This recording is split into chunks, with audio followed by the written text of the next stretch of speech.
पाप भूत पूर्ण देवता संपूर्ण ईश्वर का रूप मिला। तीनों को जो परख लिया तब सच्चा स्वरूप मिला।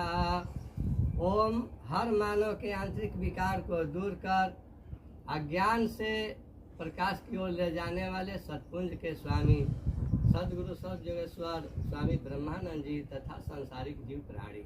इस साकार संसार में प्रश्नकर्ताओं की कमी नहीं है, अर्थात प्रश्नों से घिरा संसार है। सबके साथ प्रश्न जुड़ा हुआ है। यदि प्रश्न खत्म हो जाए तो परेशानी दूर हो जाएगी। एक बार हम प्रवचन में दे रहे थे कि मनुष्य यदि अपना जीवन चाहते हैं तो खान पान शुद्ध कर ले, मांस मछली नशा पत्ती का सेवन न करके सात्विक भोजन का प्रयोग करे। उसमें एक व्यक्ति खड़ा हो गए और कहे कि महाराज जी, आपका प्रवचन जो हो रहा है वह सही नहीं है। हमने कहा कैसे? तो वे बोले कि लिखा हुआ है कि जो नर मछली खाते हैं मुंडा पोष सहित, सो वैकुंठ जाते हैं नाती पुत सहित। तो हमने कहा कि बहुत अच्छा बात आप सुनाए। तो बोले कि जब लिखा हुआ है कि जो नर मछली खाते हैं मुंडा पोष सहित, सो वैकुंठ जाते हैं नाती पुत सहित, तो फिर आप इसमें क्यों दूसरा बात कर रहे हैं? हमने कहा कि बात ऐसा है, तो जब लिखी हुई बात पर आ रहे हो तो और जगह तो भी लिखा हुआ है कि मीन मांस जे करे आहारा 64 लाख गिद्ध अवतारा। ये भी तो लिखा हुआ है कि जो भी मांस मछली का प्रयोग करता है, आहार करता है, वह 64 लाख बार गिद्ध में ही जन्म लेता है। और उसके बाद ये भी तो लिखा हुआ है, ये भी तो लिखा हुआ है कि तिल भर मछली खाई के कोट गौ दे दान, काशी करवट ले मरे तबहु न उबरे प्राण। यानी जो तिल भर भी मछली खा लिया है, करोड़ों गाय दान कर दिया हो, काशी में ही जाकर मरा हो, उसके बाद भी उसका उद्धार होने वाला नहीं है। ये भी तो लिखा हुआ है। तो कहा कि ये सब दो रंग की बात क्यों? हमने कहा कि बात समझना है। हमने कहा कि वो जो लिखा हुआ है कि जो नर मछली खाते हैं मुंडा पोष सहित, इसका अर्थ समझो। मुंडा पोष सहित लिखा है ना, काट बनाकर नहीं ना लिखा हुआ है कि उसका मुंडा पोछ हटाकर काट कर। तो एक तो टेंगना मछली जो आता है, कोई टेंगरा कहता है, कोई टेंगना, कांटा सहित उसको जो है मुंडा पोछ सहित घोट कर देखो खाकर, उसका काट यदि हल्लक में फंस गया तो नाती पुत का कुल खानदान सहित जो है सतलोक पहुंच जाओगे। जिसको नहीं जहाँ जाना होगा वहां पर भी जाएगा और रोएगा गाएगा कि हमारा बचवा को क्या हो गया। अर्थ समझो। जो नर मछली खाते, कौन सा मछली? जो मन को छलने वाली है। ज्ञानी पुरुष जो कुछ भी लिखते हैं तो उसके पीछे रहस्य रहता है। तो लिखे कि जो नर मछली खाते हैं मुंडा पोछ सहित, यानी नर के मतलब मनुष्य। जो मनुष्य मछली, कौन मछली? तो मन को छलने वाली, राग द्वेष कपट आदि विकार को जो खा जाते हैं। मुंडा का मतलब होता है मौस होता है मथन करना, द से डकैती। यानी जब अपने आप में मथन करने लगेंगे इस पर जो है काम क्रोध मद लोभ ईर्ष्या द्वेष घृणा अहंकार पर डकैती पड़ जाएगी। आप जो है आत्मज्ञानी हो जाएंगे। पूछ का मतलब होता है प से प्रकृति होता है, छ से छत्र छाया, यानी प्रकृति में छत्र छाया देने की पावर आपके अंदर आ जाएगी। जब प्रकृति में पावर आ जाएगी आपको छत्र छाया देने की, छत्र छाया देने का मतलब कि आप रोगी के रोग में, सोगी के सोग में, जोगी के जोग में, भोगी के भोग में आप शांति देना शुरू कर देंगे। जो कष्ट में है उसका कष्ट दूर करने लगेंगे। सांसारिक और संस्कारिक कल्याण होने लगेगा। तो जिस घर में एक आत्मज्ञानी भी पैदा होता है, ब्रह्म ज्ञानी और तत्व ज्ञानी की तो बात अलग है, यदि एक आत्मज्ञानी भी पैदा हो जाता है तो उसके कई पीढ़ी का उद्धार हो जाता है। जैसे आया था कथा में कि राजा भागीरथी तपस्या करके गंगा को बुला दिए। तो किस गंगा को बुलाए? भागीरथी कलयुग में आए हैं, जबकि गंगा सतयुग से ही है। कथा में आता है ना कि हरिश्चंद्र जी जो है गंगा के तट पर नौकरी किए हैं। कथा उनकी लंबी है और लोग जानते हैं, कारण कि कितना लोग हरिश्चंद्र का ड्रामा खेल रहे हैं। तो जिस समय हरिश्चंद्र थे उस समय भी गंगा थी। इस कलयुग में ये भागीरथी किस गंगा को ला दिए? तपस्या करके। तो तपस्या करके कौन गंगा को लाए? तो ज्ञान रूपी गंगा को लाए, और उस ज्ञान रूपी गंगा में उनका परिवार गोता लगाए, यानी उनकी बताए हुए रास्ते पर सतमार्ग पर चले तो उनका उद्धार हो गया, कल्याण हो गया, सबका तरन तरन हो गया। तो वही बताया जाता है कि जो नर मछली खाते हैं मुंडा पोत सहित, सो बैकुंठ जात है नातीपुर सहित। ये बात लिखी गई है। नहीं तो भाई हमको लिखना होता तो हम लिख देते कि जो नर मछली खाते हैं मुंडा पोत सहित, सो सतलोक जात है कुल खानदान सहित। इस तरह से बात करना है। हमने कहा कि उस बात पर ध्यान दो कि यहाँ पर है कि तिल भर मछली खाई के कोट गौ दे दान, काशी करवट ले मरे तभू न उबरे परान। तिल भर में मछली खाने के बाद तो वह लड़का खड़ा होकर कहा कि महाराज जी, आपके बात से पता चला कि अब मांस मछली खूब खाना चाहिए। हमने कहा कैसे? कहा कि अब हम आप कह रहे हैं कि तिल भर मछली खाई के, यानी तिल भर जो मछली खा लिया उसका उद्धार होने ही वाला नहीं है, और गिद्ध में अवतार होने वाला है, जन्म लेने वाला है। तो हम तो न जाने कितना मछली खा गए हैं, तो जब उद्धार होगा ही नहीं तो फिर जो है अब क्या बरकाना है, अब जितना मन उतना खाए। हमने कहा कि और बात तो है, नहीं से नहीं हो जाएगा, और तो चीज लिखा हुआ है। तुलसी जी रामायण में लिखे है ना कि एक घड़ी आधो घड़ी, आधो में पुनियाद, तुलसी संगत साधकी, कटय कोट अपराध। ये भी तो लिखे हुए हैं कि एक घड़ी आधो घड़ी, आधो में पुनियाद। तुलसी संगत साधकी, यानी तुलसी महाराज का कहना है,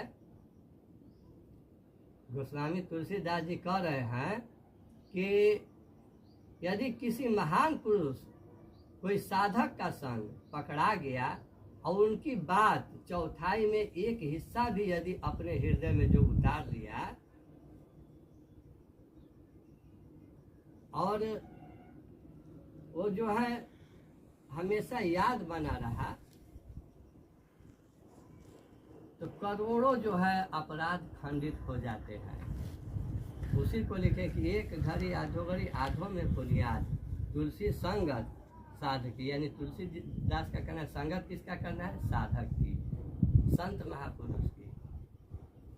तो करोड़ों अपराध खंडित हो जाते हैं। कब? तो जब हम उनके बताए हुए रास्ते पर चलेंगे, तब अपने आप को उनके में समर्पण कर देंगे, तब। दुविधा में नहीं, दुविधा में तो सुविधा नहीं मिलती है। हमने अपने आप को ढाल दिया कि हे गुरुदेव, हे स्वामी, जो कुछ है सो आप हैं, आपका आप में समर्पित, तन मन धन सब आपका, कछु नहीं नाथ हमारा, बीच भंवर में पड़ी है नैया, खेकर करो किनारा। यानी हमने अपने आप को ढाल दिया, कहाँ हानि होगा, कहाँ लाभ होगा, क्या पाप है, क्या पुण्य है, क्या धर्म है, क्या धर्म है, इससे कोई मतलब नहीं है। हमको गुरु वाक से मतलब है। गुरुदेव जो आदेश दे दिए उस आदेश का पालन करना हमारा धर्म है, यही हमारा धर्म है। इस बिंदु पर जब हो जाएंगे तो हमारा उद्धार ही उद्धार है। जैसे कथा में आता है कि एक व्यक्ति था, अपने जीवन में कभी सत्संग का नाम सुना ही नहीं था, न सत्संग में गया था। संगत उसकी गलत थी, खान पान गलत, व्यवहार गलत, रहन सहन गलत। बस वो जानता था कि इसी में दुनिया है, इतना ही में संसार है। यानी पापियों में पापी महापापी था। तो पापियों में पापी महापापी था। वो सत्संग का कोई कदर नहीं जानता था। एक बार की बात है, अपनी पत्नी से कहा कि हमको मन कर रहा है ससुराल जाने के लिए। तो उसकी पत्नी कही कि भला तो आज जो है ससुराल का याद कर लिए, नाम ले लिए, अरे जाइए जाइए जल्दी, थोड़ा घर का कुल हाल समाचार मिल जाएगा। कहे कि हाँ एकाक मन ही में आ गया है, ठीक है चलिए, कौन मार दूर है, यहाँ से 3 किलोमीटर की दूरी पर तो है, कोई दूरी भी तो नहीं है। अपना कपड़ा वगैरह पहने, तैयारी कर लिए, तैयारी करके चल दिए। 2 किलोमीटर के दूरी पर पहुंचे, वहां से 1 ही किलोमीटर की दूरी पर अब ससुराल रह गया था। तब तक रोड के साइड में बहुत बड़ा एक फील्ड था और उस फील्ड में मंच बना हुआ था। मंच बनकर उस पर सजाया गया हुआ था, कुछ लोग बैठे हुए थे, कुछ लोगों की पंडाल में भीड़ बनी हुई थी। तो यह देखा जब तो कहा कि लगता है कि यहाँ पर नाच गाना है, चलिए अब नाच गाना देखकर तब जाएंगे ससुराल। ससुराल कौन मार दूर है, अब 1 किलोमीटर दूरी है यहाँ से, कभी भी निकलेंगे तो चल जाएंगे। तो उस पंडाल में आगे जाकर बैठा कि आगे जाकर बैठेंगे तो थोड़ा सामने से सही दिखाई देगा, या लवंडा डांस करेगा तो दिखाई भी देगा, चाहे इनाम उनाम देने में भी आराम रहेगा। आगे जाकर बैठा, थोड़ी ही देर में अनाउंस होने लगा कि अब संत जी आ रहे हैं, यानी वहां पर सत्संग प्रवचन की व्यवस्था थी। इसके अंदर में क्या आया, जाकी रही भावना जैसी प्रभु मूरत देखी थी तैसी। तो इसकी भावना थी कि लौंडा का नाच होगा, इसीलिए लोग यहाँ पर सब जुटे हुए हैं, मंच बना हुआ है। थोड़े देर में आवाज आई कि अब अनाउंस होने लगा कि अब संत जी आ रहे हैं, आप लोग के बीच प्रवचन देंगे। तो इसके समझ में आया कि अब लौंडा आ रहा है, डांस करेगा। तब तक संत जी आते हैं और आकर अपना बैठे और बैठकर जो है शुरू किए प्रवचन। तो प्रवचन जब शुरू किए तो उसमें आत्मा परमात्मा की बात आने लगा। जब आत्मा परमात्मा की बात आने लगा तो लगे सोचने कि क्या बोल रहा है भाई, कब नाच होगा, ये सब बोलिए नहीं रहा है। तब तक अब दूसरा ससुराल जाने की बारी इसको आ गई, यानी इसका अब उसी समय, अब लास्ट समय था। अब यमराज जो था चल दिया प्राण लेने के लिए। तो यमराज तो चल दिया, लेकिन पंडाल के अंदर घुसने पर उसको पावर नहीं थी। यमराज जो है पंडाल के बाहर से अपना राउंडिंग मार रहा है, सोच रहा है कि कब बाहर निकले, किसको लेकर हम चले, अपना पावर भिड़ा रहा है। लेकिन टावर पकड़ने में दिक्कत हो रही है।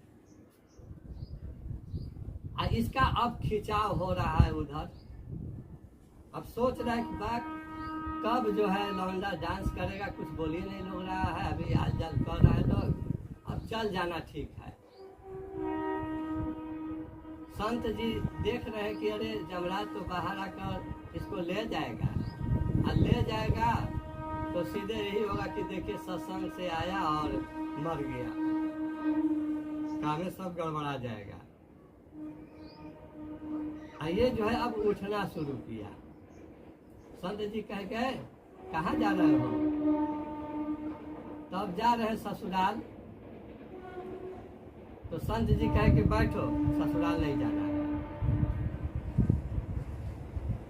बैठ गया। यमराज लगे सोचने, ए भाई ये तो संत जी बैठा लिए, कब तक बैठाएंगे, कब तक नहीं, तो टाइम फेल हो रहा है। यमराज वहां से फिर गया जो है, पहले तो यमदूत आया था। यमदूत से जब काम नहीं हुआ, यमदूत जाकर यमराज से बोला, तो यमराज कह के अच्छा ठीक है मैं चलता हूँ। तो यमदूत के बाद अब यमराज आए हैं। तब यमराज जब आए हैं तो वो उनके साथ भी वो चारा नहीं चला, वो भी जो है पंडाल के इर्द गिर्द घूम रहे, अपना पावर भिड़ा रहे कि कब जितना जल्द निकले कि इसको लेकर हम चले। लेकिन उस सत्संग पंडाल में घुसने की पावर नहीं मिला यमराज को। आइए फिर अपना उठ रहा है, तो पीछे वाले लोग भी लगे जाते कि क्यों बार बार उठ रहे हो, बैठो। संत जी भी बोल दिए कि चुपचाप यहीं पर बैठो। यमराज भी चले गए लौटकर। यमराज जाकर बोले धर्मराज जी से कि धर्मराज जी, वो पापी व्यक्ति ऐसा जगह सत्संग में बैठ गया है कि हम लोग का बुद्धि काम नहीं कर रहा है, चारा नहीं चल रहा है। तो धर्मराज जी कहते अच्छा ठीक है हम चलते हैं।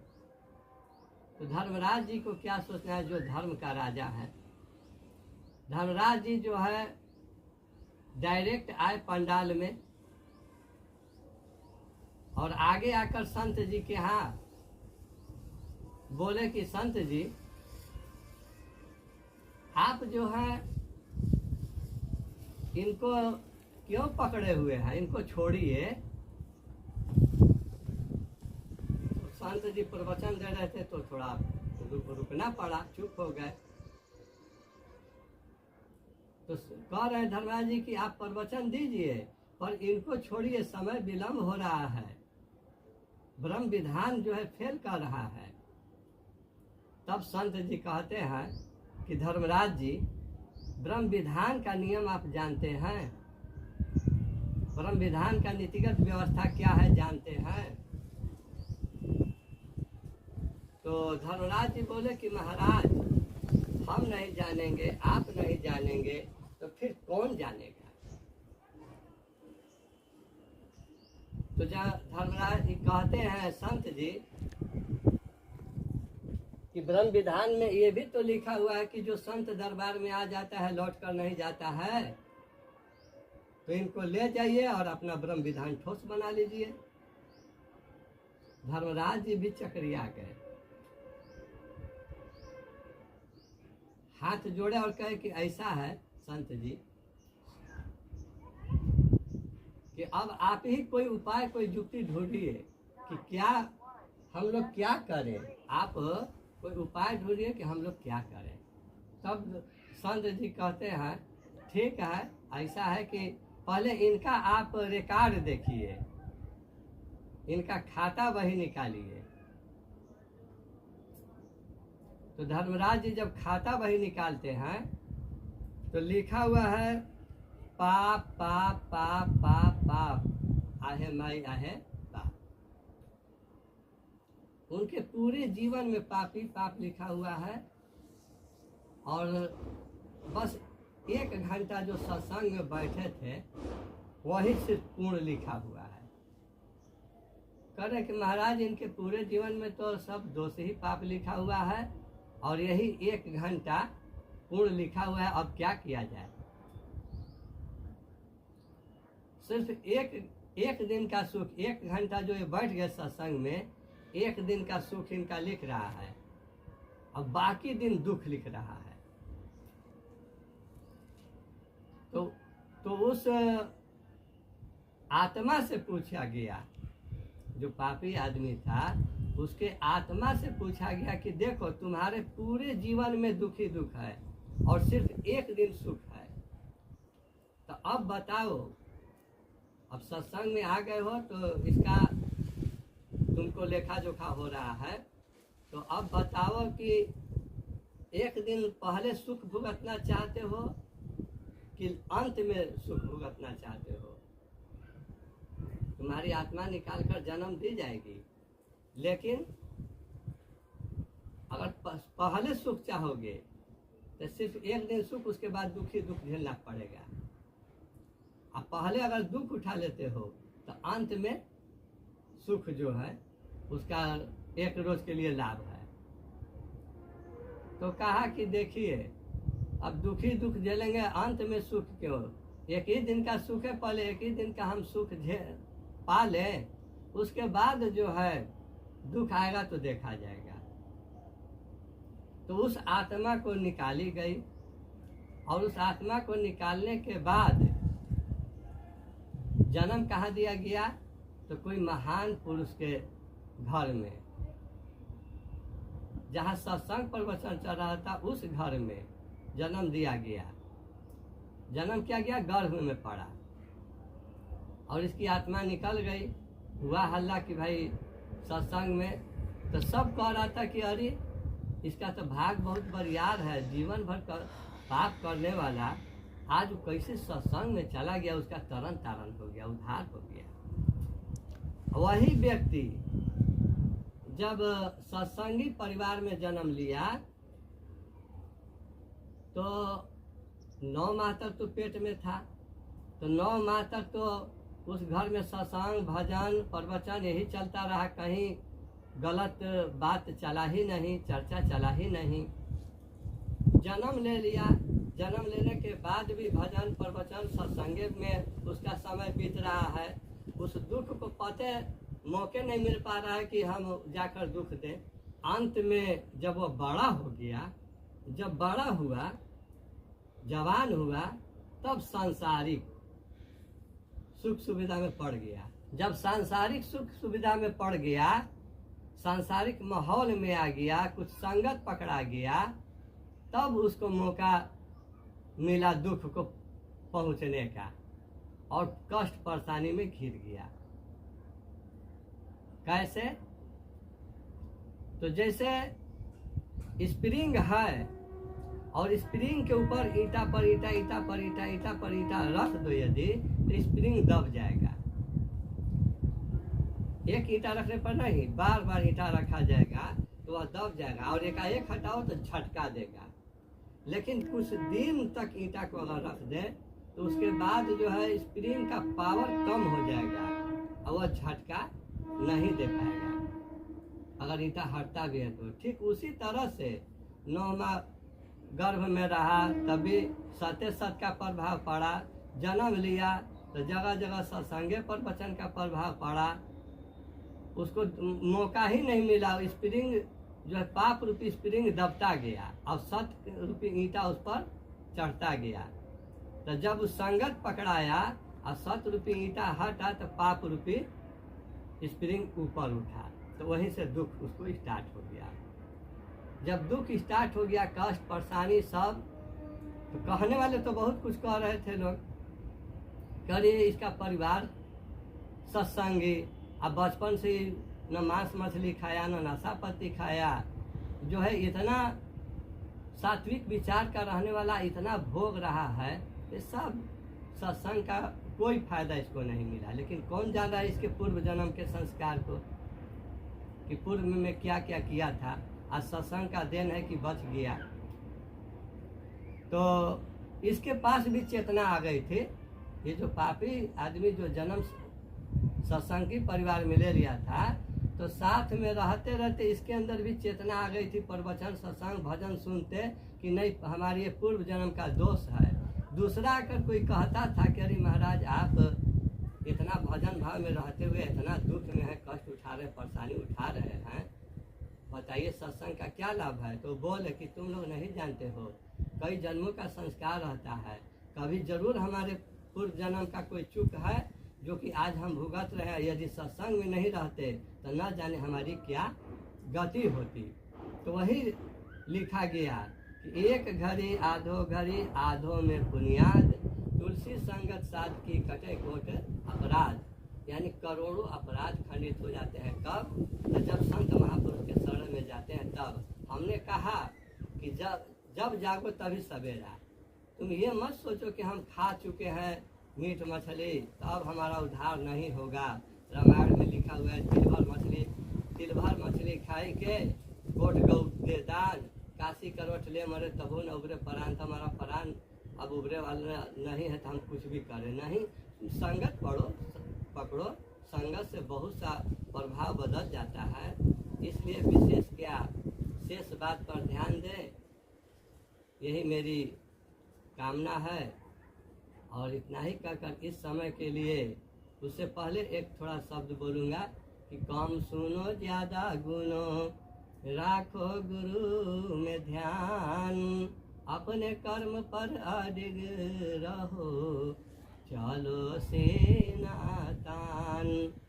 इतना ही कहकर इस समय के लिए मैं अपनी बारी पर विराम दे रहा हूँ। ओम सत्यम सत्यम सत्यम।